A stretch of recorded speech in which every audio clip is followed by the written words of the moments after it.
Le damos la bienvenida al Salón Auditorio del Senado de la Nación, donde convocados por la Secretaría Parlamentaria y la Dirección General de Cultura, en conjunto con la Dirección General de Programas de Investigación y Capacitación del Senado de la Nación y la Organización de Estados Iberoamericanos, participaremos de la primera charla del ciclo conmemorativo de los 100 años de la Reforma Universitaria de 1918. Saludamos especialmente a la licenciada Liliana Varela, Directora General de Cultura del Senado, al ingeniero Fernando Bernabé Roca, Director General de Programas de Investigación y Capacitación del Senado, a directores generales, directores, autoridades de ambas cámaras, investigadores y docentes que nos acompañan. Para darnos la bienvenida, escuchamos a continuación la palabra de quien será el moderador de este encuentro, el señor secretario parlamentario, doctor Juan Pedro Tunesi. Muy buenos días. En primer lugar, quisiera expresar mis disculpas, mis excusas, porque tenemos un día un poco ajetreado aquí en la casa. Ustedes saben que no estaba previsto que pasara a cuarto intermedio el plenario de comisiones, que hoy debate un tema trascendente. Y bueno, cuando se decidió pasar a cuarto intermedio nos quedamos en el salón principal del Palacio, donde iba a ser esta ceremonia, este evento tan importante. No es menos digno este espacio, pero seguramente nos retrajo un poco la atención, y hay senadores y autoridades de la casa que querrían participar y que no lo están pudiendo hacer por esta circunstancia. Pero bienvenidos, muchas gracias por estar aquí. Quiero agradecer muchísimo el trabajo conjunto que venimos realizando con Liliana y con Fernando Roca, en una muestra de que en el Senado trabajamos de manera muy horizontal.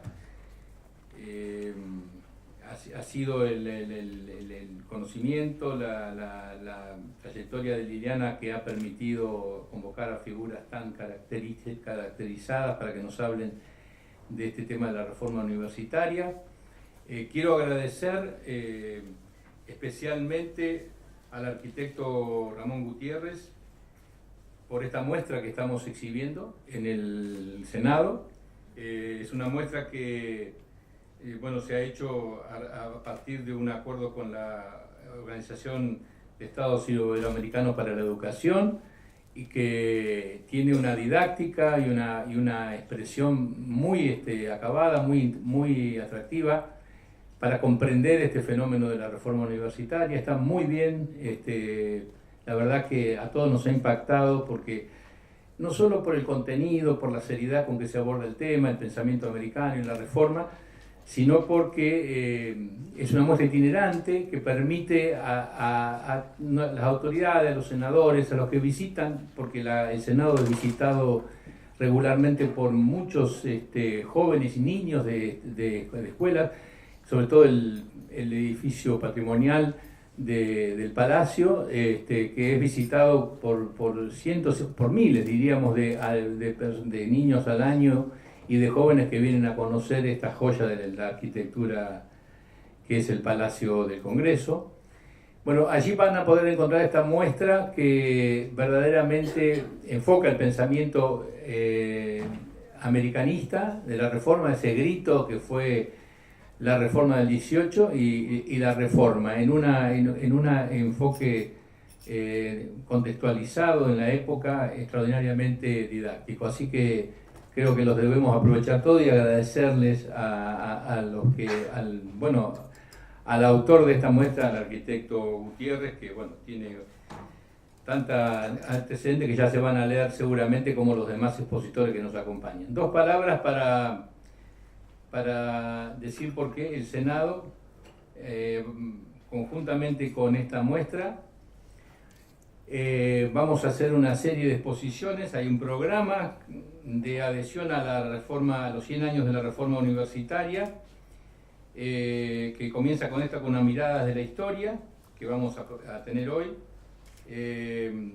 la vigencia de la reforma universitaria a 100 años de su creación, y un análisis de la historia a nuestros días, que va a terminar con la presencia de la presidenta del Senado y del ministro de Educación de la Nación, que van a cerrar un ciclo, y distintas personalidades vinculadas con este proceso.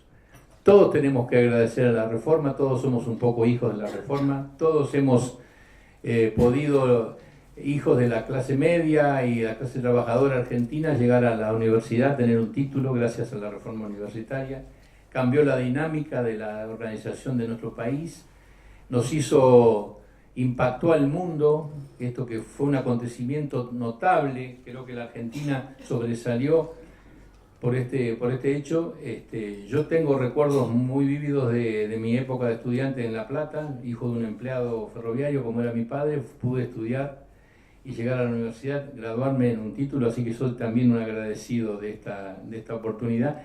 Y allí convivir con los estudiantes peruanos, con los estudiantes chilenos, con los estudiantes bolivianos que venían a nuestras aulas y que siguen viniendo a nuestras aulas, hijos de aquel proceso que después brotó tan brillantemente por todo, iluminó a todo el continente.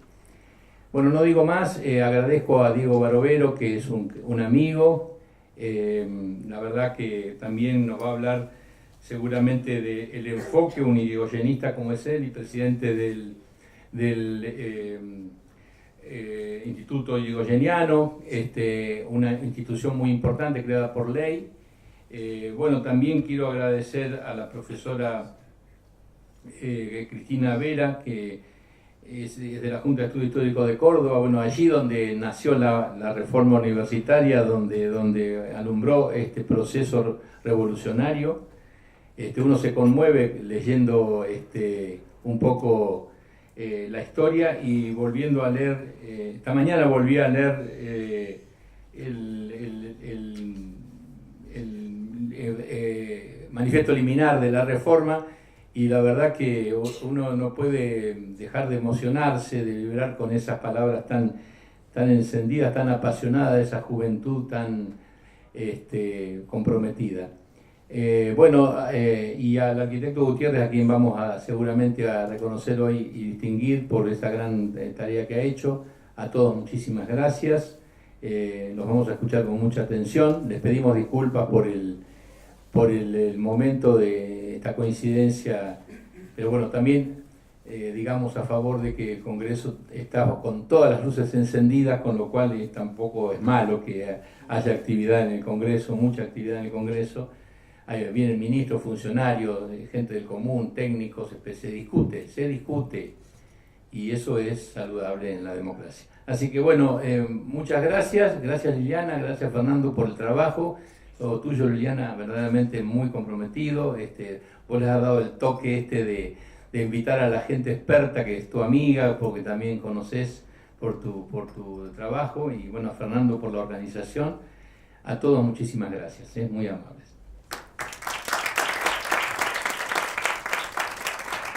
Presidente del Instituto Nacional Yrigoyeniano, egresado de la Universidad de Buenos Aires como abogado, funcionario de carrera de la Administración Federal de Ingresos Públicos, fue docente de Derecho Constitucional en la Facultad de Derecho de la UBA y actualmente es profesor titular de Derecho Constitucional del Colegio Nacional Buenos Aires, profesor adjunto de Finanzas Públicas y Derecho Tributario en la Facultad de Derecho de la Universidad de Lomas de Zamora.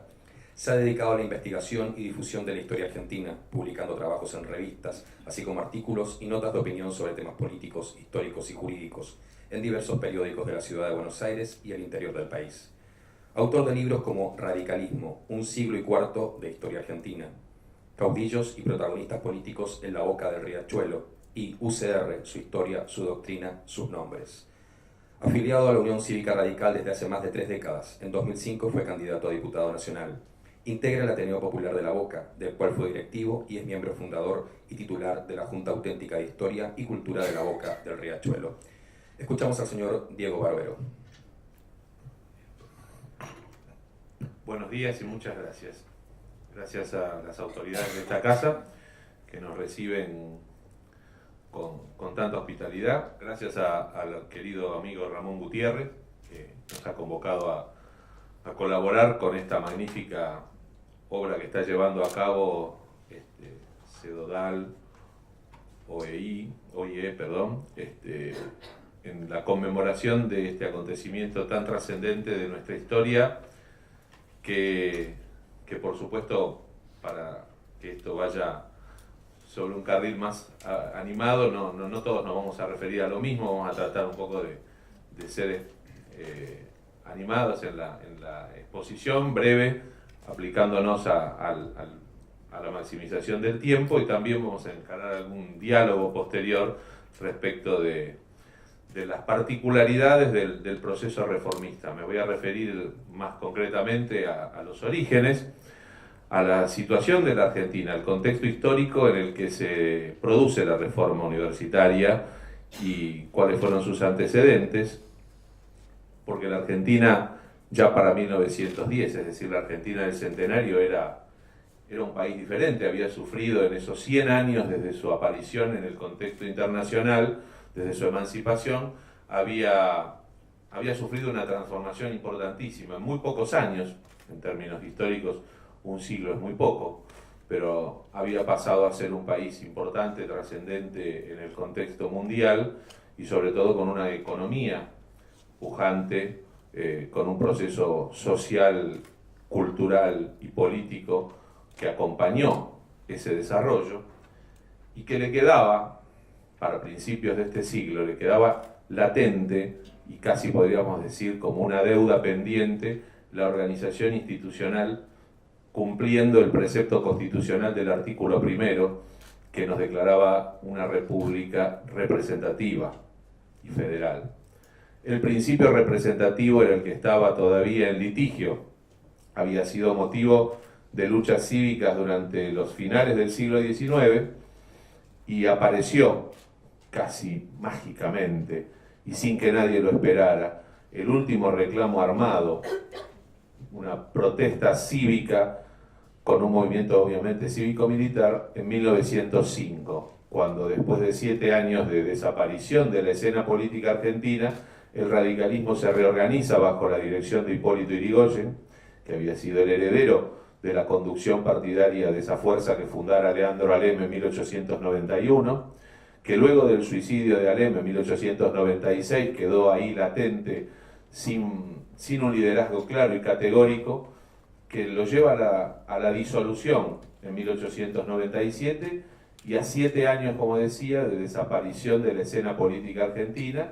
mediante un proceso casi secreto de reorganización que fue tejiendo pacientemente Hipólito Yrigoyen y sus hombres más cercanos en cada pueblo y en cada ciudad de la República, hasta que reaparece en la vida argentina en 1904, y en febrero de 1905, como dijo un articulista del diario La Nación, un rayo en un día claro. Nadie esperaba esa revolución que puso en jaque definitivamente al régimen de gobierno de características elitistas y oligárquicas, y que estaba con ese problema de la representatividad. En consonancia con todo ello, se producía también cada vez más insistentemente el alza de la protesta social, el surgimiento de los movimientos anarquistas y sindicalistas que reclamaban mejoras en sus condiciones laborales y sus condiciones sociales de vida. Esa Argentina, tan diferente a la de un siglo atrás, experimenta después de la Revolución Radical de 1905 un proceso de transición que a veces pasa desapercibido, pero que es muy importante tener en cuenta, que son las tratativas que lleva adelante fundamentalmente el presidente José Figueroa Alcorta, que había sucedido a Manuel Quintana, que falleció en el ejercicio del cargo poco tiempo después de la Revolución del 5, y Figueroa Alcorta tenía en claro 2 cosas. Una, que había que terminar con la hegemonía política de Julio Argentino Roca, que había sido el organizador del Estado-Nación, pero también era un poco el jefe político de la facción conservadora, y a ningún presidente le gusta tener un jefe político de afuera. En el sistema presidencialista y típicamente personalista argentino, el presidente es el jefe político más importante del territorio.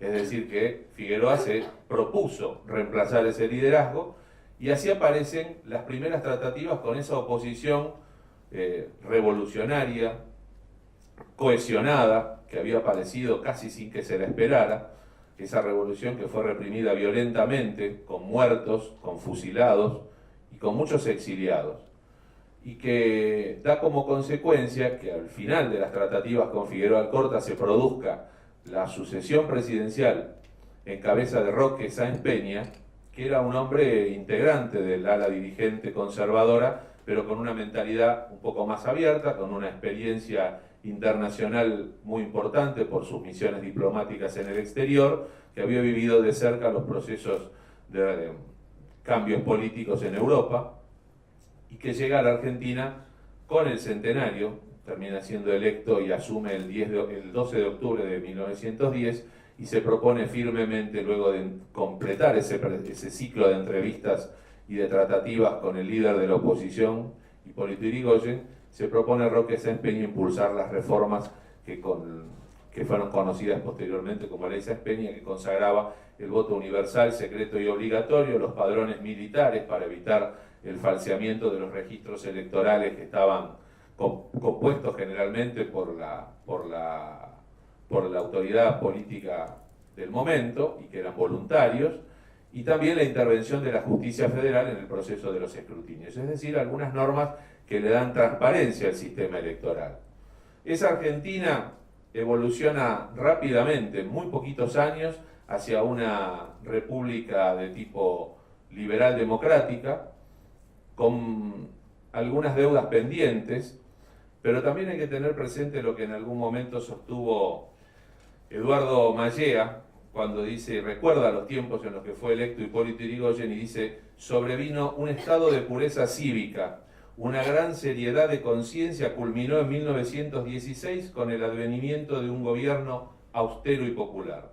Era una gran necesidad civil de decencia contra muchos años de explotación y de fraude.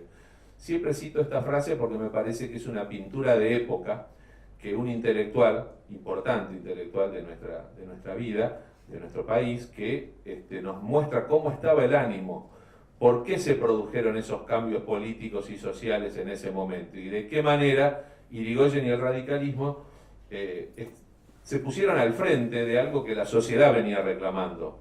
No es que fue una élite que impuso un determinado proceso, sino que en realidad lo lideró, fue a la cabeza. La sociedad estaba preparada para experimentar esos cambios que se estaban viviendo. Era una sociedad que quería más, que necesitaba más, que esperaba de sus gobernantes, que esperaba del Estado, esperaba de esa república que diera algunas soluciones a situaciones que estaban muy presentes en ese momento y muy importantes que se llevaran a cabo.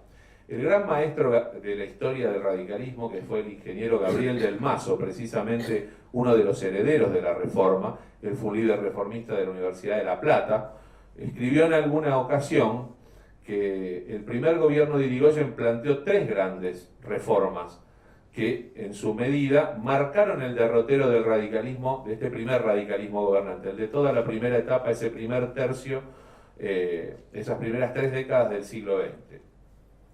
La reforma política, que era precisamente la de hacer realidad la democracia representativa, la reforma social y económica, que era la de concretar la satisfacción, el primer esbozo del estado de bienestar, las primeras jubilaciones, el fortalecimiento del Departamento Nacional del Trabajo, que era una oficina de rango menor del Ministerio del Interior, pero que adquiere protagonismo, adquiere mayor relevancia, empiezan a producirse los famosos arbitrajes en favor de la parte obrera, no en favor de la patronal, empiezan a salir además leyes como la jornada laboral de 8 horas, que era un viejo reclamo de los trabajadores, tanto anarquistas como del socialismo, y también dentro del espacio de la reforma socioeconómica tenemos que decir la importancia que Yrigoyen le otorgaba a la presencia de un Estado rector de las relaciones económicas y de la planificación indicativa, mediante acciones como por ejemplo la propuesta que no tuvo éxito de crear un Banco de la República, que fue el primer antecedente del Banco Central como autoridad regulatoria de la vida financiera, el Banco Agrícola para fomentar la producción agropecuaria de los pequeños productores, las primeras líneas de crédito, la ley de arrendamientos agrícolas y por supuesto, la creación de la Dirección Nacional de Yacimientos Petrolíferos Fiscales, que fue el primer mojón que se da en camino hacia la nacionalización del petróleo, situación que se va a producir años después, poco antes de que asume Yrigoyen el segundo mandato, en 1927, ese proyecto de nacionalización del petróleo va a ser debatido arduamente en el Congreso, va a obtener media sanción de la Cámara de Diputados y no va a resultar aprobado por el Senado, en gran parte porque el Senado siempre tuvo durante toda la etapa de Yrigoyen y de Alvear, del 16 al 30, el radicalismo no tenía mayoría, había mayoría conservadora y que actuaba como un dique contra las iniciativas más transformadoras que se dieron desde el punto de vista político en ese periodo. Y dentro de ese proceso de las tres reformas que decía el maestro Del Mazo, está la reforma cultural y educativa. Y Del Mazo usa la palabra reforma cultural y educativa porque en gran medida la reforma universitaria fue eso, fue lo que dijo recién Juan Pedro, una revolución de tipo cultural. Planteó claramente un antes y un después en la historia, no solamente de este pueblo, del pueblo argentino desde ya, en Córdoba, que tuvo el singular honor de ser la sede, o tal vez el epicentro más protagónico de ese reclamo, pero que después se logró transmitir no solamente a las demás ciudades y casas de estudio importantes que teníamos por entonces, que no eran tantas. Estaba la Universidad de Buenos Aires, que tuvo su propio proceso reformista, no exento también de episodios controvertidos y de una lucha entre reformistas y antirreformistas. La Universidad de La Plata, que era una creación mucho más actual, mucho más moderna, con otra concepción, y estaban las universidades, bueno, la de Santa Fe, y también las universidades provinciales como la de Tucumán. Bueno, la de Santa Fe también era una universidad provincial, después se nacionalizarían. Pero en aquel momento plantear estos ejes que fueron los que marcaron, si se quiere, la sintonía, el toque que le dio la reforma universitaria, plantear cuestiones como la autonomía de las casas de estudio, el cogobierno de los estratos universitarios con la participación estudiantil y docente y de los graduados, plantear la cuestión de la extensión universitaria como un vínculo con la realidad social de las universidades, no como esos templos de sabiduría y esa casa de cristal, sino vinculada con la sociedad. Creo que de alguna manera nos han dejado un legado que todavía hoy tiene vigencia, porque la reforma no fue algo que sucedió y terminó, sino que fue un proceso, y es un proceso, si se quiere, dinámico y viviente, y que se fue completando a medida que pasó el tiempo. Y eso le dio además la categoría de un movimiento sistémico que fue además creciendo y ajustándose a los cambios que se fueron dando, no solo en el país, sino también en el continente latinoamericano. A mí me gusta citar una frase de Julio B. González, que pronuncia, uno de los grandes reformistas, que pronuncia unos pocos años después de producida la reforma. Julio B. González era el hijo de Joaquín B. González, que fue el creador de la Universidad de La Plata, cuando sostiene en una conferencia en la Facultad de Derecho que a esa generación juvenil tres cosas le abrió la cabeza, para decirlo en términos más llanos. Dice que la guerra europea, la revolución rusa y el advenimiento del radicalismo al poder y el gobierno de Hipólito Yrigoyen fueron las tres llaves que esa generación tuvo para abrir las puertas de la verdad. En gran medida, eso es un reflejo de lo que la sociedad le debe a la reforma universitaria, pero no solo a la reforma como un hecho aislado, sino como parte de un proceso nacional que empezó en ese entonces con Yrigoyen, con la consagración de la democracia, y que llevó la democracia a las aulas universitarias y las convirtió claramente en movimientos y en un espacio donde la vida de la sociedad adquirió otra dinámica, otra trascendencia, otro vínculo con la sociedad, y como dijo alguna vez don Hipólito Yrigoyen, que él soñaba que la universidad tenía que estar el alma de la juventud argentina, y se concretó claramente en 1918 con esa partida de nacimiento que luego va a dar mucho que hablar en el futuro. Yo quiero dejar acá, porque además me parece que es más importante que nos expresemos en forma breve, y además es lo que habíamos convenido para que también podamos dialogar entre nosotros y con el público. Así que gracias.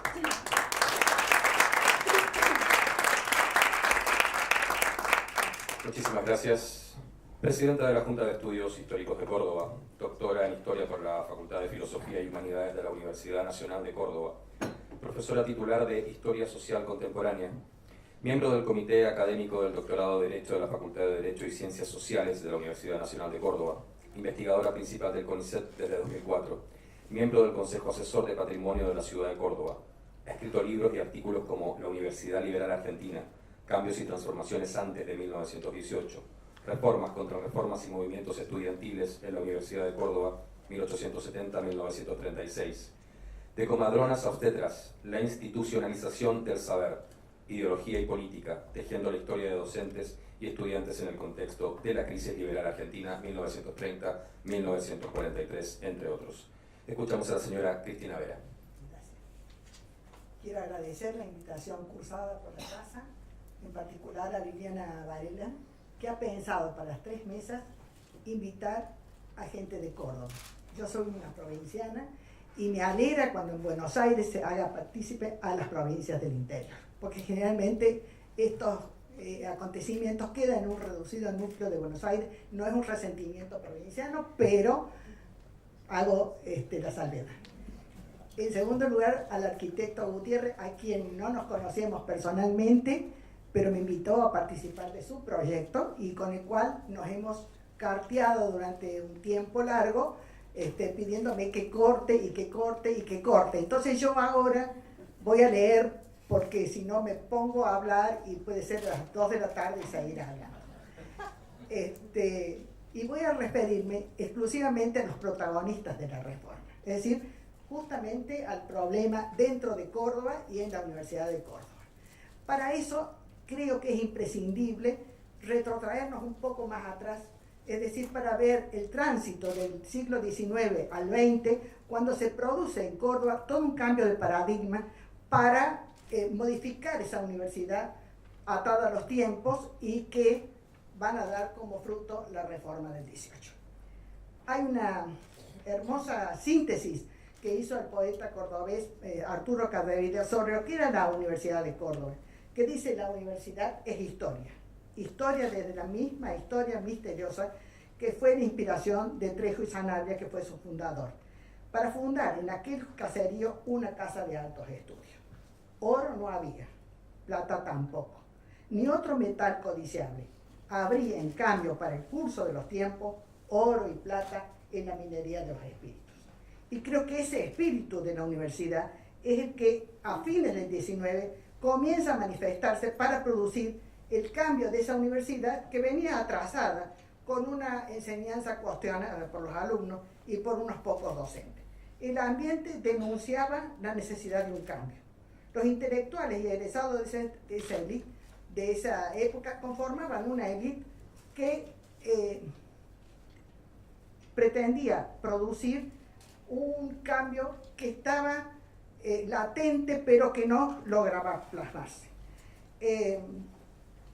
Los periódicos de la época dan montones de artículos donde dice que la universidad debe vestir a la moda. Debe vestir a la moda porque está atrasada y porque deben introducirse cambios para que esos hombres que ahora enseñan preocupaciones, fanatismo e ideas antidiluvianas cambien y fuera entonces toda esa cosa retrógrada para introducir la modernidad. Es decir, ese cambio del 19 al 20 es la introducción de la modernidad en Córdoba. Esa juventud condenó las generaciones anteriores y elaboró un pensamiento contestatario basado en nuevas lecturas e ideas, las que se vieron plasmadas en distintas instituciones, clubes y grupos que fueron modificando la mentalidad provinciana con pirretes y borras de Godorto, no sin antes provocar serios encontronazos con una institución que tenía un poder muy fuerte en Córdoba, que era la Iglesia. Así nacieron varias instituciones marxistas a partir de la última década del siglo XIX y comienzos del XX. Por ejemplo, nace el Ateneo Universitario de Córdoba en 1894, que se funda en un club social que va a tener una injerencia durante el año 18, porque los estudiantes que no querían que se los individuales en sus domicilios particulares ponían para recibir su correspondencia en la dirección del club social. Nace también así una otra institución que es las noches de la biblioteca. La universidad empieza una vez por semana a producir conferencias dentro de la universidad para que sus especialistas, generalmente los extranjeros que habían venido en la época de Sarmiento, de los cuales quedaban a unos pocos, empezaran a ilustrar a la ciudadanía en general sobre los cambios de ideas y de cosas nuevas que estaban surgiendo. Ese ambiente universitario que contaba con una enseñanza teórica y donde no había más caudal que la erudición de un catedrático y la riqueza de unos pocos libros, fue sacudido también por la presencia en la ciudad de varios personajes. José Ortega y Gasset, José Ingeniero y Alejandro Korn despertaron gran expectación y contribuyeron a hacer una mirada filosófica sobre la transformación en Córdoba.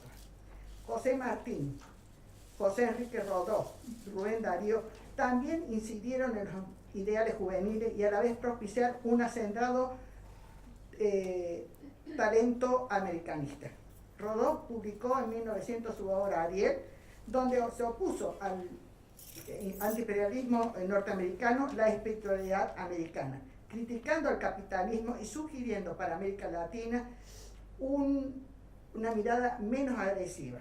El libro se va a convertir en la Biblia de los estudiantes de Córdoba, sobre todo, no solamente de Córdoba, sino de todos los estudiantes americanos, porque ya había tenido injerencia en el Uruguay. Otros personajes que provienen del Partido Socialista también llegan a Córdoba, y esa gente, como Manuel Ugarte, como José Ingeniero y como Alfredo Palacio, van a tener un rol activo en los ámbitos académicos y sociales, desarrollando una intensa labor propagandista en el sector universitario y obrero, lo que ayuda a que sus ideas prendieran en líderes como Gregorio Berman, como Seferino Garzón Maceda, los hermanos Arturo, Raúl y Jorge Orgaz y el mismo Deodoro Roca, que van a terminar confluyendo en esas ideas socialistas en los años 30, cuando pongan en marcha un proyecto político.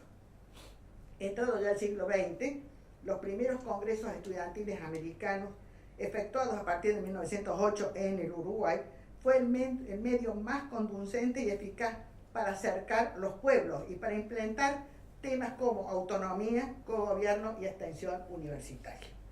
El pensamiento reformista potenció esos lazos entre los estudiantes latinoamericanos, y eso fue posible a través de una red que se empieza a tejer en todo el continente americano y que se hace a través de conferencias, viajes e incluso cartas entre los líderes de todo el continente americano. Dos serios conflictos internacionales desatados en la segunda década del siglo, como ha mencionado el profesor, la Primera Guerra Mundial y la Revolución Rusa, fueron un crujido bastante fuerte en Córdoba y vinieron a revelar la existencia de una generación nueva, que eso se produce mucho antes del 18. Europa dejaba de ser vista para estos jóvenes como una meta, y América comenzaba a expresar la necesidad de ser el relevo del viejo mundo. Intelectuales de la talla de Rodó, Martí y el mismo Deodoro señalaban el fin de los valores y la moral europea sobre un mundo americano y pensaban en una renovación.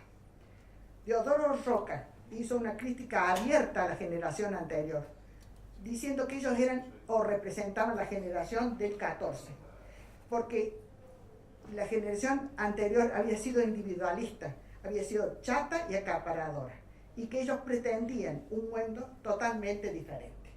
Entonces, pretendían no solamente el cambio democrático que ha planteado el profesor, sino también poner una universidad moderna al servicio de la incipiente clase media. Sus miembros fueron más allá de esa definición de la generación del 14. Luchaban por una sociedad más justa en lo político, lo social y lo cultural. El objetivo de vivir plenamente de la democracia estaba latente, cuando no explícito, en la obra de todos ellos. Roca dijo: las nuevas generaciones empiezan a vivir a América, a preocuparse por nuestros problemas, a interesarse por el conocimiento menudo de todas las fuerzas que nos agitan y nos limitan, a renegar de las literaturas exóticas. En el sótano de la casa de Deodoro Roca, imaginaron todos los personajes protagonistas del 18 un mundo nuevo. Allí confluyeron los hermanos Orgaz, Saúl Taborda, Enrique Barro, Gregorio Berman, todos cultores de una transformación social, y también políticos de la talla de Lisandro de la Torre, Alfredo Palacio y dirigentes extranjeros que llegaron a Córdoba en esa etapa para convertir ese sótano en el hervidero de ideas de Córdoba. También en la Biblioteca Córdoba se abre un ciclo de conferencias para que la sociedad estuviera imbuida de esas cosas nuevas. Y se dictaban los días domingos con entrada libre y gratuita para que la gente pudiera asistir a escuchar a todos estos miembros y estos protagonistas de la reforma del 18. Simultáneamente abrieron la Universidad Popular con la idea de acercar esta universidad al obrero y dando clases de moral, dando clases de educación cívica, incluso hasta del georgismo, es decir, una teoría nueva que intentaban que fuera explotada dentro de Córdoba. Córdoba Libre también se cree en esta época, que es una institución que nace para luchar contra la iglesia prácticamente. Es una institución donde van a actuar todos estos personajes y donde van a decir que en ella va a resonar el grito de la revolución universitaria. El Comité Pro Reforma también se crea anterior al año 18. Además, las ideas circulaban a través de revistas en las que coloraban las mejores plumas de la historia de Córdoba y de la Argentina. En una palabra, la palabra fue el arma que blandieron los protagonistas en sus instituciones y manifestaciones, donde desarrollaban una labor propagandista de sus propuestas, siendo Roca el alma mater del grupo que se fue radicalizando a medida que transcurría el año 18. No voy a hacer referencia a los acontecimientos, sino a los hombres de esa época. La contrapartida de esta ideología es la Iglesia, un actor importante en la vida de Córdoba desde el momento de la emancipación, a tal punto que se decía solamente se puede ser buen hijo de Córdoba si se acude a la Iglesia asiduamente. Es decir, ese era el enfrentamiento más grande que tuvieron estos protagonistas justamente con la Iglesia. Surgen de parte del catolicismo también una serie de instituciones para hacer la defensa contra lo que creían que era satanesco y algo que iba en contra de la religión y del buen vivir. Nacen así el Ateneo Católico de Córdoba, la Acción Católica, varias publicaciones como la Tribuna Universitaria, la revista de los Centros de Estudiantes Católicos y también Los Principios, un diario que va a tener una presencia activa durante todo el año 18 en contra de lo que publicaba La Voz del Interior, que se decía que era el diario que favorecía o apoyaba la reforma. Pero la organización por excelencia fue la Corda Frate. La Corda Frate era un cenáculo de 12 caballeros católicos. Tenían un vínculo espiritual y que tenían edades más o menos aproximadas y que se reunían en comidas permanentemente donde presentaban un aspecto de Consejo de Estado. Tenía gente de todos los partidos, es decir, no es que fuera homogéneo el grupo de los 12 caballeros. O sea, ganara quien ganara, la Corda Frate siempre estaba arriba, o tenía como hacer pie en Córdoba. Esto explica que la reforma universitaria no se redujo a una protesta estudiantil de orden gremial, sino que formó parte y fue matriz de un movimiento social y cultural de mayor alcance y de resonancia internacional. Cabe preguntarnos a cuál era el universo que hacía referencia a este movimiento. Más o menos Córdoba tiene en esta época 700, perdón, pero ha estado ingripada y entonces la agarré también. Me falla.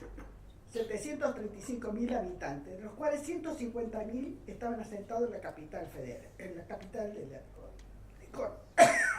Bueno, un 1% de esos 150.000 eran los que estaban dentro de la Universidad de Córdoba. Es decir, es una población universitaria relativamente pequeña que se divide en 3 facultades. En Derecho, donde hay 242 estudiantes, 166 en Ingeniería y 593 en Medicina. De allí que la mayor presencia o los acontecimientos más fuertes de la reforma se van a dar justamente en Medicina. El triunfo del 18 fue efímero. Y así lo hicieron constar Deodoro Roca, Raúl Orgaz, Sayago y los principales líderes de la reforma. Fue efímero porque ya en el año 20 la contrarreforma estaba vigente.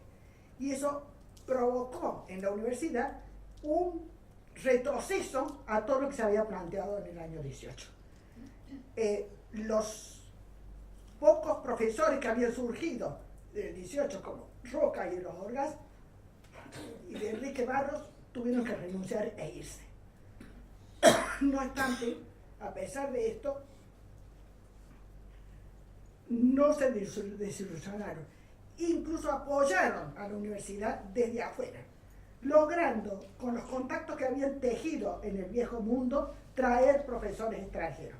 No fue una suerte también para esta gente que viene y a fines de la década del 20 termina saliendo de la universidad porque la contrarreforma les hace la vida imposible y tienen que renunciar. Y había entre ellos grandes filósofos y grandes economistas que habían venido, particularmente de Alemania, donde se habían ido a formar los principales líderes de la reforma. El paso del tiempo llevó a este grupo por caminos diferentes. Algunos se mantuvieron unidos para todo el resto de la vida, caso de Deodoro Roca con Berman y con Barros. Incluso Barros fue médico personal de Roca durante toda su vida. La salud de Roca era un hombre que no se cuidaba para nada, era bastante enfermo, y Barros hasta el último momento estuvo al pie de la cama de Roca. Lo mismo Berman. Es decir, mantuvieron una amistad de por vida. Otros eligieron otros caminos, tal vez por relaciones profesionales, por conveniencia, llevaron la reforma en sus espíritus, pero no actuaron en los años subsiguientes. Hay personajes, por ejemplo, Bordaberry, que es desconocido prácticamente dentro de los líderes de la reforma, que tenía 3 títulos universitarios y que era demasiado tímido, había estado en la toma de la reforma, parado en el mástil, etcétera, etcétera, y decide marcharse al litoral para trabajar, y allí llega a ser rector de la Universidad del Litoral y puede continuar con sus proyectos. Otros fueron echados de la universidad en distintos momentos cuando la contrarreforma se hace más fuerte. Por ejemplo, el caso de Berman, el caso de Sayago, que son personajes que han sido muy importantes para la Universidad de Córdoba. Sayago, un médico que pone la primer cátedra de tisiología en el país y donde abren los primeros centros para tuberculosos. Y sin embargo, a pesar de todo eso, son expulsados cuando la contrarreforma en los años 30 se hace más fuerte todavía. Es decir, eso todo unido con el fascismo, el nazismo, etcétera, etcétera. Otros personajes logran mantenerse dentro de la universidad, generalmente los abogados, el caso de Enrique Martínez Paz y el caso de Horacio Valdés, que hacen una carrera universitaria y que llegan en los años 40 a ser uno rector y otro vicerrector de la universidad. Otro ejemplo de estos protagonistas de los 18 es Seferino Garzón Macena, un historiador de Córdoba que, así como mantuvieron la lealtad entre los protagonistas y líderes del 18, también mantuvieron la bronca que tenían con los conservadores y con los nacionalistas. A tal punto que en los años 30, Garzón Maceda se va a presentar a un concurso de cátedra e impugna a su jurado porque dice que estaban en la contrarreforma y que lo van a echar. Hay todo un planteo sobre cómo hacer este concurso hasta que le dan la razón. los profesores dicen, no, ¿cómo va a ser eso si somos amigos, nos encontramos en la calle, nos saludamos, qué sé yo? Pero de todos modos, Garzón Maceda pierde el concurso y lo gana una persona conservadora de Córdoba. Esto incide para que Garzón Maceda se vaya del país, esté 10 años en Puerto Rico y regrese después de los años 50 a Córdoba, donde termina desarrollando su cátedra y su carrera en el Instituto de Estudios Americanistas que llega a fundar ahí en la Universidad Nacional de Córdoba. Es decir, la vida de esta gente fue realmente muy disímil y muy distinta de acuerdo a cada uno de sus carreras. Berman, Roca y Barros, junto con Lisandro de la Torre, van a armar, después del año 30, el primer proyecto político socialista en Córdoba, presentándose a unas elecciones en el año 32 y por supuesto que van a perder, pero sin embargo ellos insisten en que la gente o los jóvenes universitarios de Córdoba lo van a acompañar en esta patria. Pero fracasan y ahí se les termina el proyecto socialista. El que queda unido a eso va a ser Berman hasta el fin de su vida. El resto, incluso el mismo Roca, se desilusiona y presenta su renuncia al partido. Yo lo que quiero marcar, que es algo que no se dice mucho, es que si bien la reforma logra, al cabo de muchos años después, reformas dentro de los planes, los currículos y todo lo demás, que lo que generalmente se argumenta, la reforma para mí fue algo más importante que eso, más que ese movimiento estudiantil que tiene influencia dentro de la universidad o que riega todos los reclamos de América Latina en los años subsiguientes. La reforma para mí tiene algo que es muy importante, que fue la raíz prácticamente de esta gente, que es la reforma social. Esa reforma social que van a reclamar permanentemente a partir del año 18. Una reforma social donde piensan que se tiene que lograr una liberación nacional y donde se haga una reforma social a fondo, es decir, no unido al proceso de la reforma en la universidad, había un cambio de paradigma y una necesidad de cambiar realmente la sociedad en ese momento. Latinoamérica le va a demostrar a esta gente en los años 30 que se producen rupturas políticas, no solamente en la Argentina, sino también en Brasil, Chile, Bolivia, Perú y Ecuador. Es decir, incluso un autogolpe en el Uruguay, y hace que comience la entrada de los dictadores en América. Esto fue un acicate para que los pocos reformistas se decidieran participar con el Partido Socialista. Es decir, ellos tienen en claro que sin una reforma social de fondo en la sociedad, no hay reforma posible dentro de una universidad. Gracias.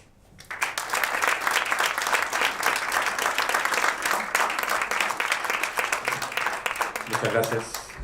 Presidente del Centro de Documentación de Arquitectura Latinoamericana, CEDODAL, se graduó de arquitecto en la Facultad de Arquitectura y Urbanismo de la Universidad de Buenos Aires. Ha dedicado su vida a la preservación del patrimonio arquitectónico y urbano.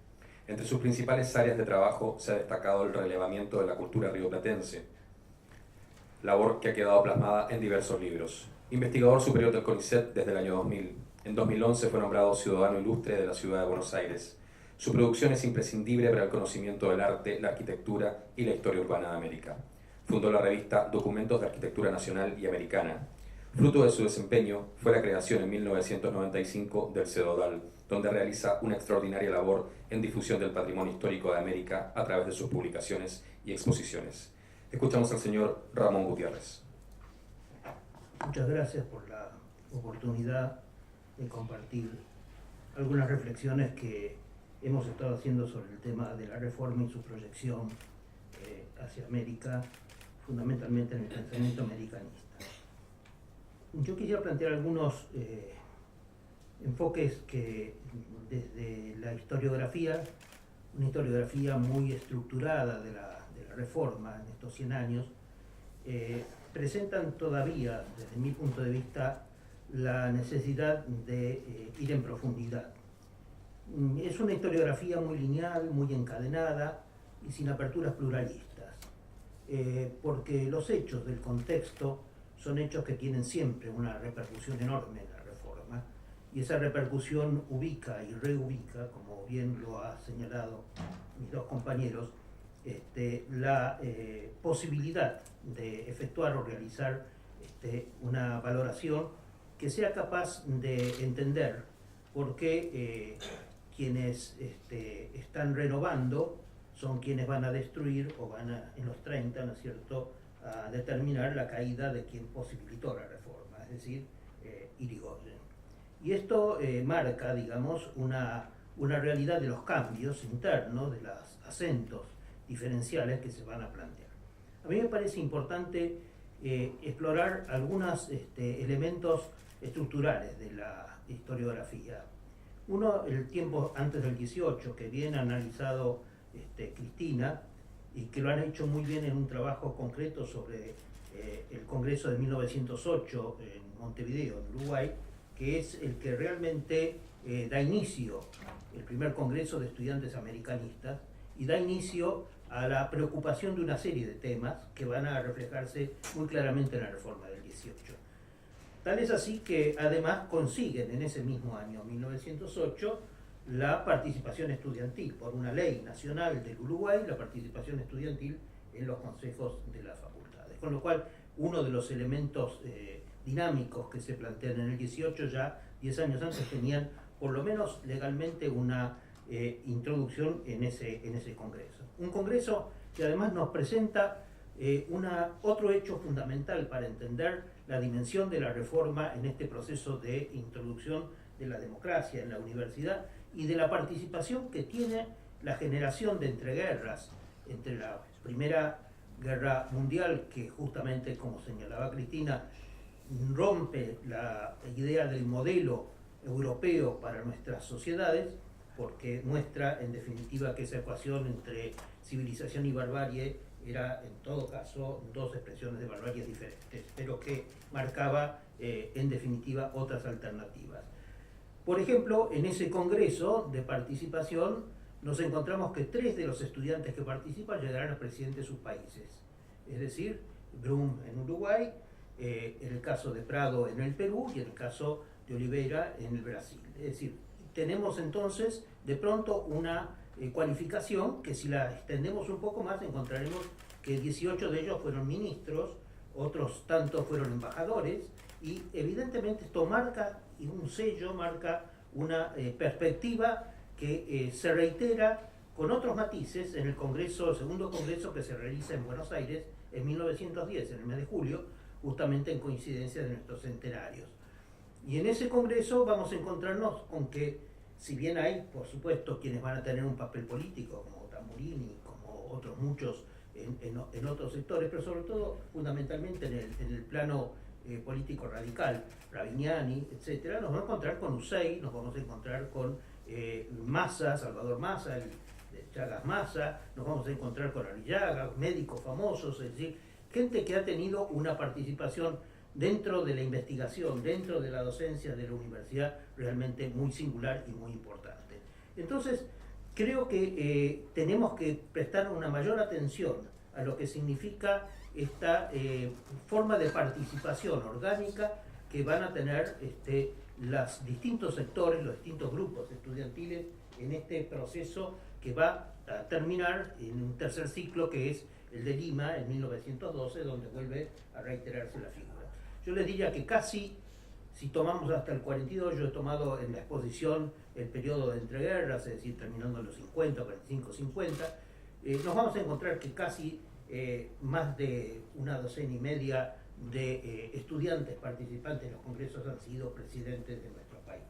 Y algunos de ellos inclusive han estudiado en Argentina, como es el caso de Arévalo, presidente de Guatemala, ¿no es cierto?, que ha estudiado en La Plata y estudiado en Tucumán. Es decir, hay formas de relación Y no les digo lo que significa en el plano de la literatura, con Asturias, con Ciro Alegría, con cantidades de estudiantes que en definitiva están marcando una conciencia cultural, una conciencia de participación muy grande. Creo entonces que hay allí, mirando un poco hacia lo externo, un elemento de análisis que debemos de alguna manera profundizar. Un segundo elemento, y que muy bien lo ha planteado para el caso de Córdoba Cristina, es el elemento de lo que significa la presencia de otros sectores y otros grupos de diferente matiz que los que se han planteado en Córdoba. Porque el tema de Córdoba es un tema que tiene muy claramente ese planteo de enfrentamiento dialéctico con la Iglesia, pero no es el caso de Buenos Aires ni será el caso de La Plata, donde el caso de ese enfrentamiento dialéctico se da entre el positivismo y el humanismo neocantiano, es decir, en dos líneas diferentes. También en ese proceso está en Córdoba, pero está por debajo, porque Martínez Paz era un hombre del neocantiano muy claramente, porque Ortega y Gasset, cuando va a hablar allí en el 16, habla de las nuevas generaciones y el pensamiento de Kant, y inmediatamente Deodoro Roca le manda un telegrama: quédese usted 6 meses, venga aquí, por supuesto a Córdoba. Es un elemento fundamental. Y el tema de las nuevas generaciones es el tema que Julio González, ¿no es cierto?, va a plantear. La primera tesis que se realiza por Cosío en 1927 es sobre las nuevas generaciones y la reforma universitaria, y Deodoro Roca, cuando habla en el Congreso de 1918, su tema es las nuevas generaciones y la reforma universitaria.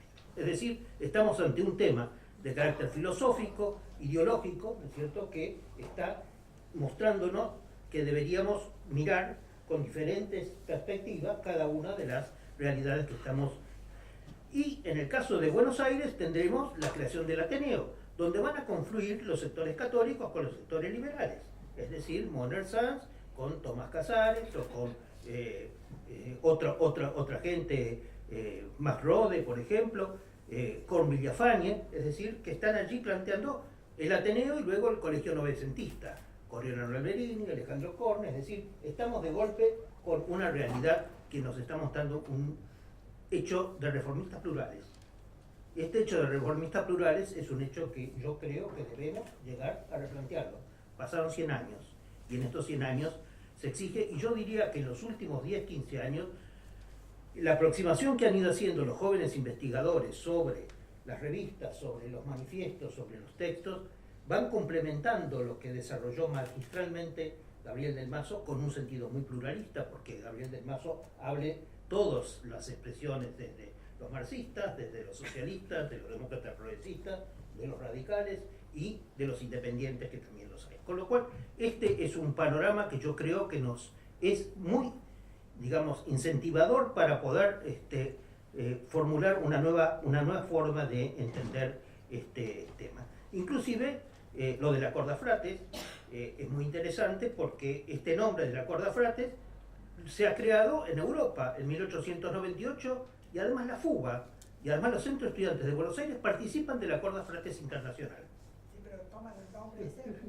Y después lo totalmente diferente, es decir, no hay esto, pero lo que quiero decir es que aparecen estas singularidades y participan estudiantes argentinos, dirigentes estudiantiles argentinos, en las reuniones de la Corda Frates, hasta que en 1913 en Estados Unidos, en Itaca, se produce un quiebre y se separan. Pero esto también es otro tema que tiene poco análisis. Lo que es importante entonces es que la pluralidad reformista es un tema que además lo podemos ver, y sin duda es absolutamente necesario reconocer que no era posible la reforma universitaria, aún con todos estos antecedentes, si no hubiera existido un apoyo absolutamente político del radicalismo. Enrique Barros, Gumersindo Sayago en Córdoba, Bruni Rosas en Santa Fe, Gabriel del Mazo y Watson en Buenos Aires son los interlocutores de Con Irigoyen en las reuniones para conseguir las tres cosas esenciales: la reforma universitaria en Córdoba, para conseguir la creación de la Universidad Nacional del Litoral después, y para conseguir de alguna manera también después la formación. El último día del mandato de Irigoyen, en el 22, firma la nacionalización de la Universidad de Tucumán. Con lo cual, esta realidad es una realidad política que no puede obviarse, y que tiene una importancia con dirigentes estudiantiles que están comprometidos estrictamente en esto.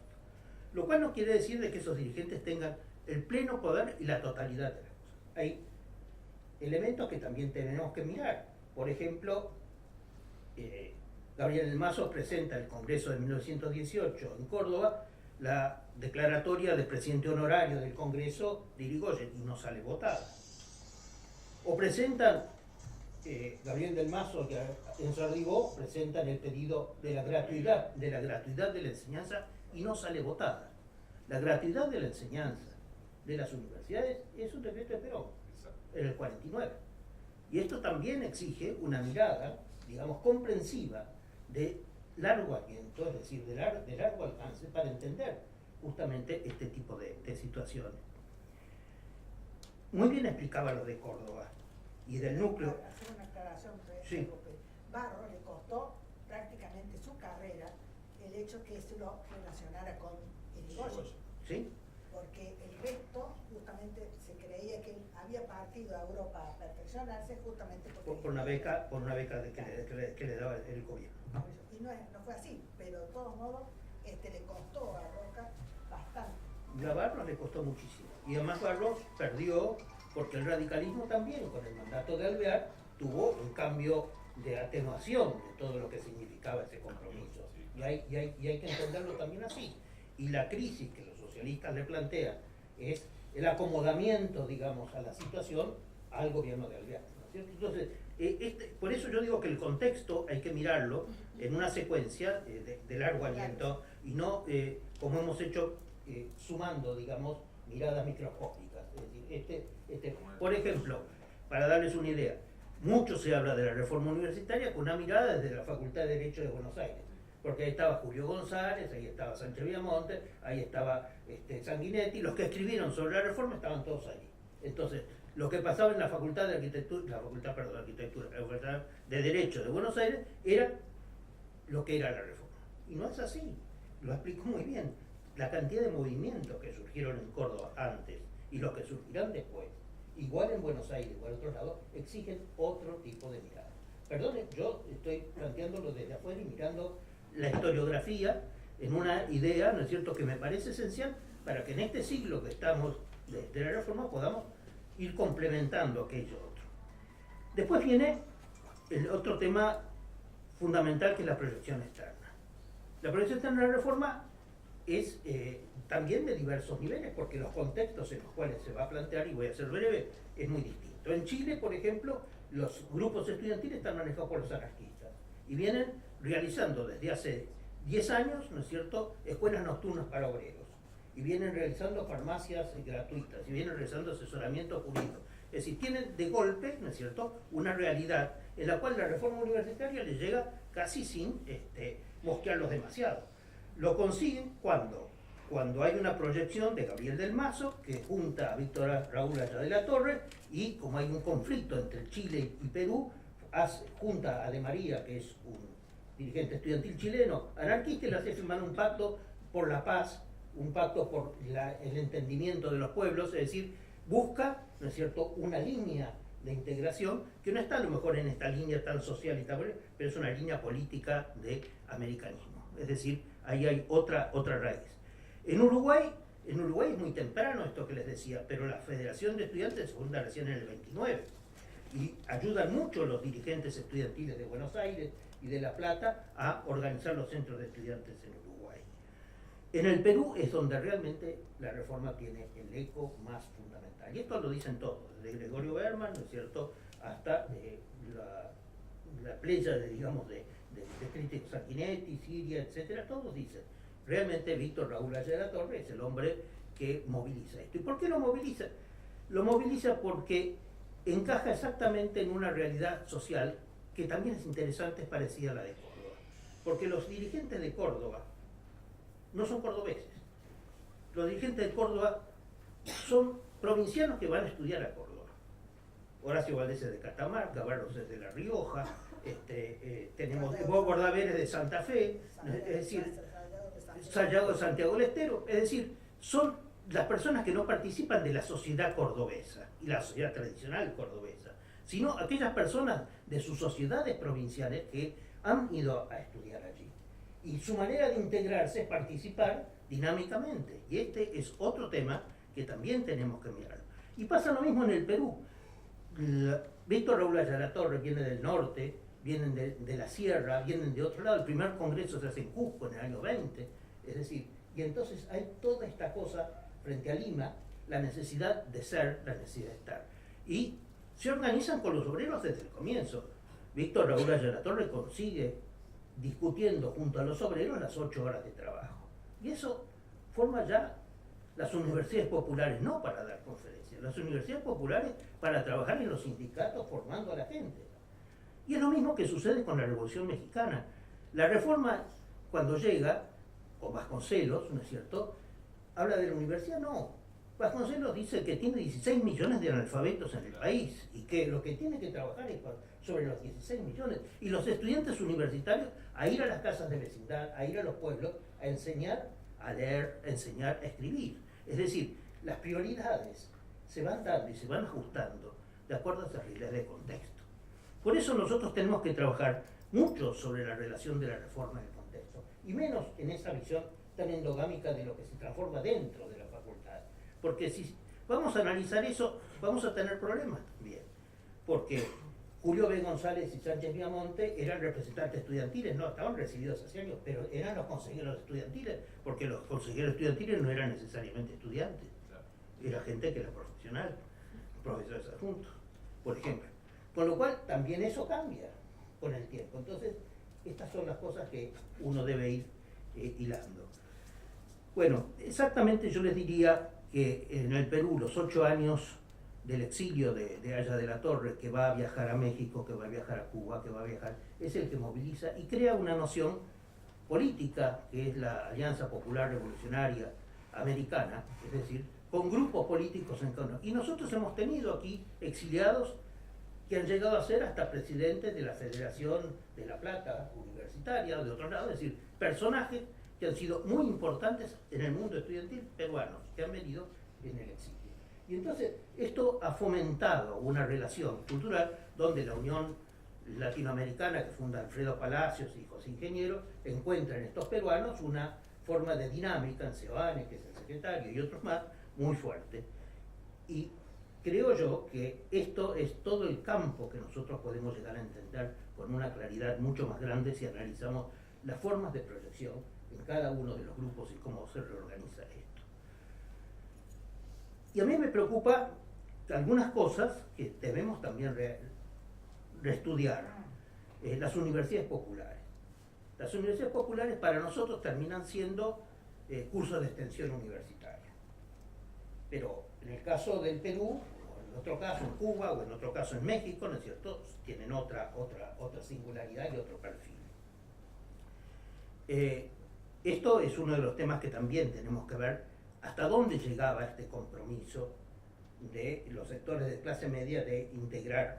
Y aquí aparece el tema también de la integración de la universidad en el 47, la Universidad Obrera, lo que viene a ser después la Universidad Tecnológica Nacional. Hay un discurso de Gabriel del Mazo muy interesante analizando el pro y los contras que tiene la Universidad Obrera. Me parece que es otro tema. Otro tema donde la reforma va a tener una posición fuerte es el neutralismo. Gabriel del Mazo dice, y Irigoyen además es neutral en la Primera Guerra Mundial, y en la Segunda Guerra Mundial, en un determinado momento, el grupo Forja Radical tiene la conducción de la Federación Universitaria Argentina, porque los comunistas que son internacionalistas en este momento acaban de firmar un pacto entre Hitler y Stalin, y entonces pasan a ser neutrales.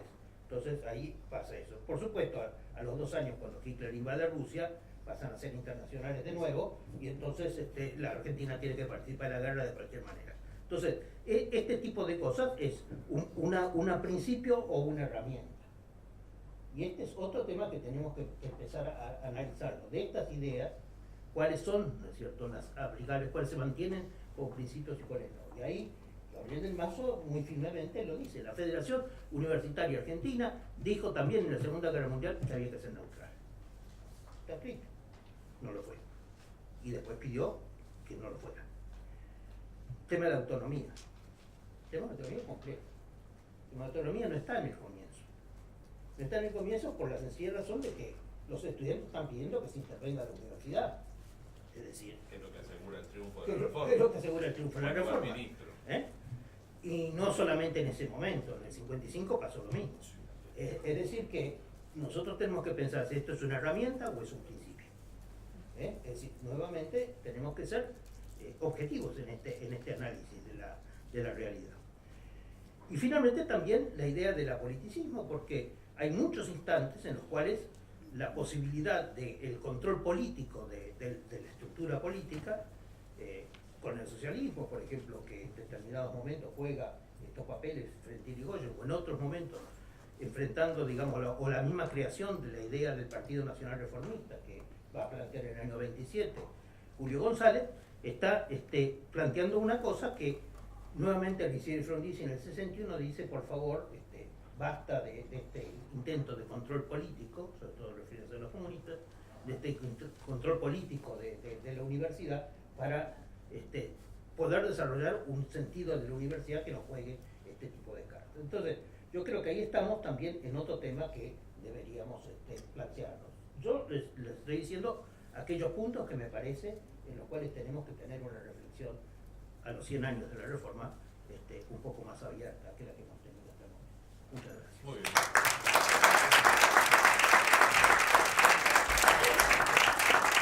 Bueno, ha sido verdaderamente extraordinario, los felicito a los tres.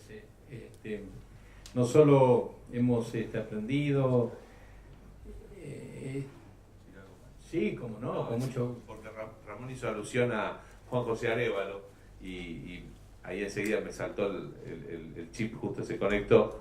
Cuando hace la revolución guatemalteca, dice que su programa de gobierno va a ser el pensamiento escrito de Irigoyen, que es un libro que edita bastantes años después que Irigoyen fallezca, precisamente Gabriel del Mazo, donde separa la idea de Irigoyen temática por temática de gobierno. Entonces, en economía, esta es la política, en agricultura, esta, en petróleo y recursos naturales, esta, en materia educativa, esta. Y ese fue el libro que Arévalo dice, este va a ser mi plan de gobierno si la revolución guatemalteca triunfa. Y así terminó el pobre Arévalo, ¿no es cierto? En todo Perdóname, Juan Pedro. en todo caso, Víctor Raúl Haya de la Torre, en la clandestinidad, en el Perú, estuvo 4 años escondido, le mandaba indicaciones a sus dirigentes, y una de ellas le decía que leyeran a Don Segundo Sombra y a Ricardo Guiraldes, porque esta era la manera de entender, digamos, otras realidades culturales que eran fundamentales en América. Yo creo, Liliana, que vamos a difundir esto que está grabado, lo vamos a hacer que otros, no vamos a ser egoístas, que puedan compartir este rico debate.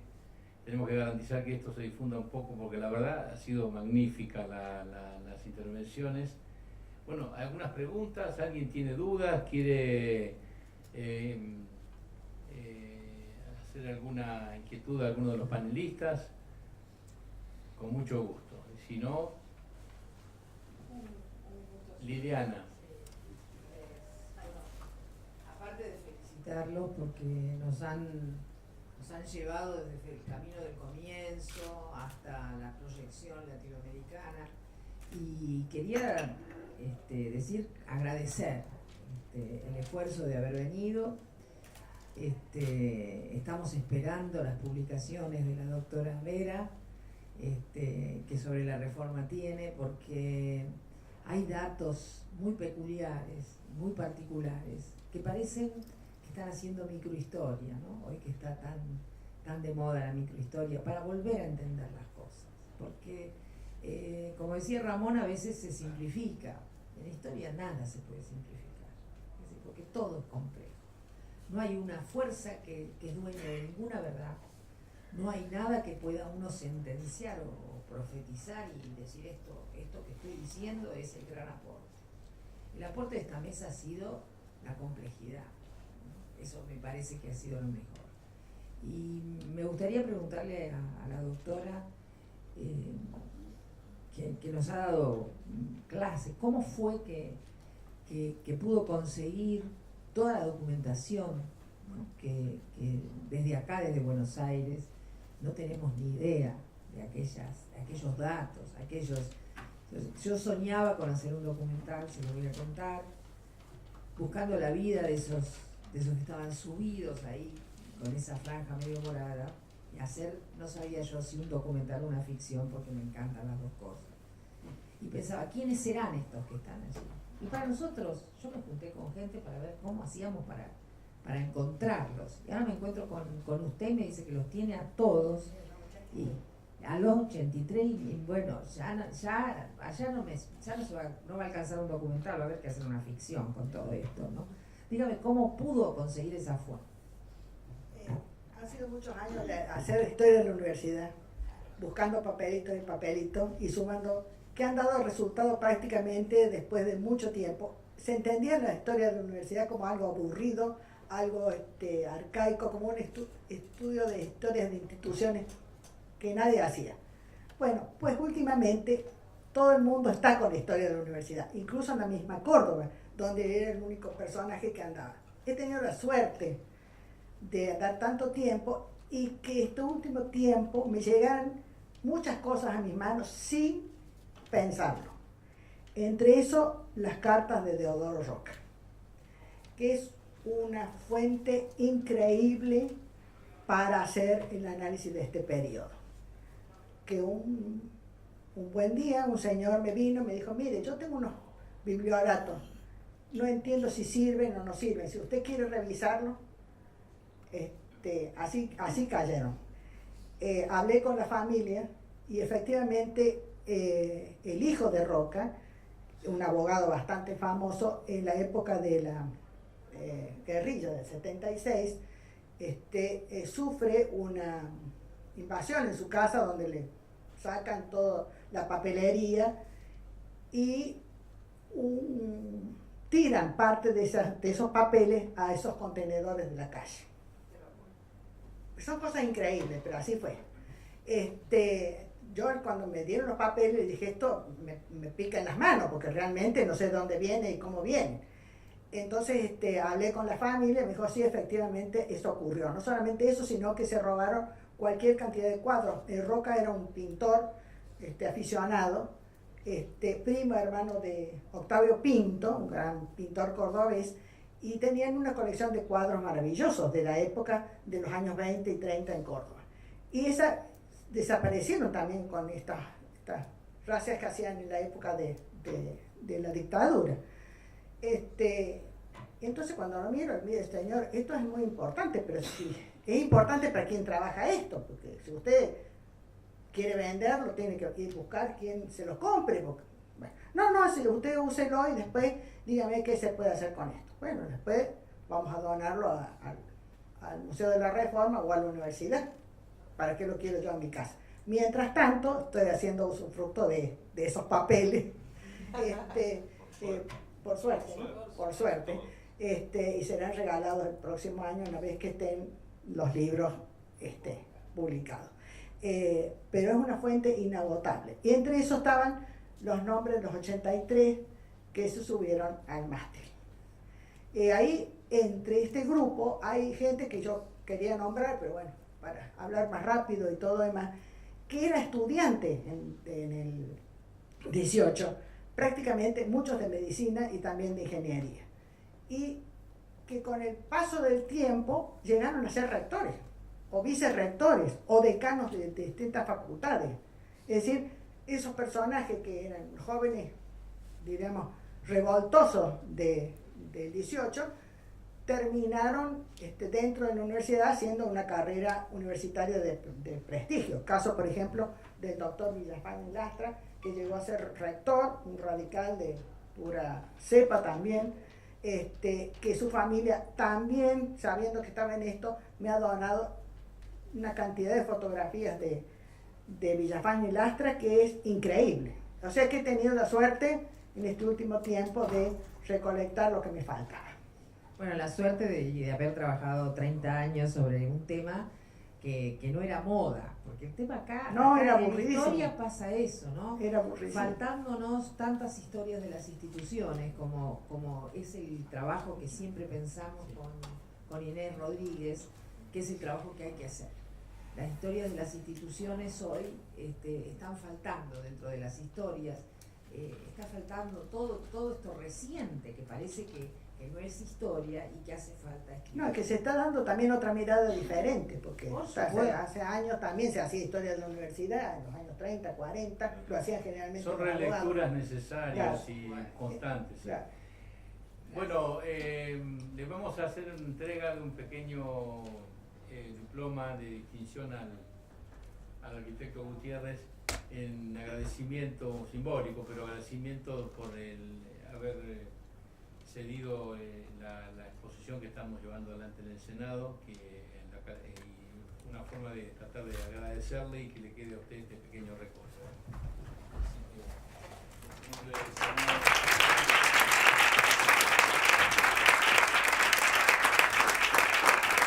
Invitamos a la licenciada Liliana Varela a acercarse al estrado junto al ingeniero Fernando Roca.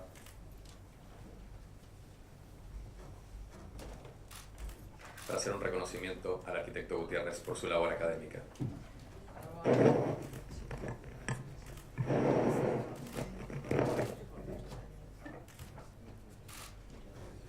Muy bien, Liliana, muy bien, eso es como gratuito, otra vez conocer a la gente.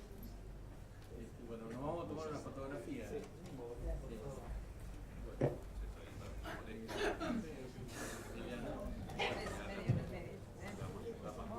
Más petita no de ¿Acá? Ahí está. Mirando aquí, por favor. Ahí vamos. Aquí, por favor.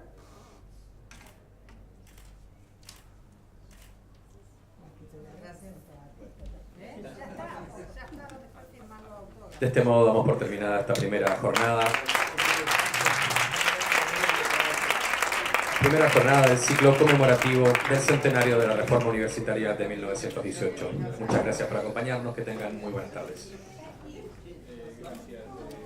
Por favor, siga trabajando de secretario parlamentario, lo hace muy bien.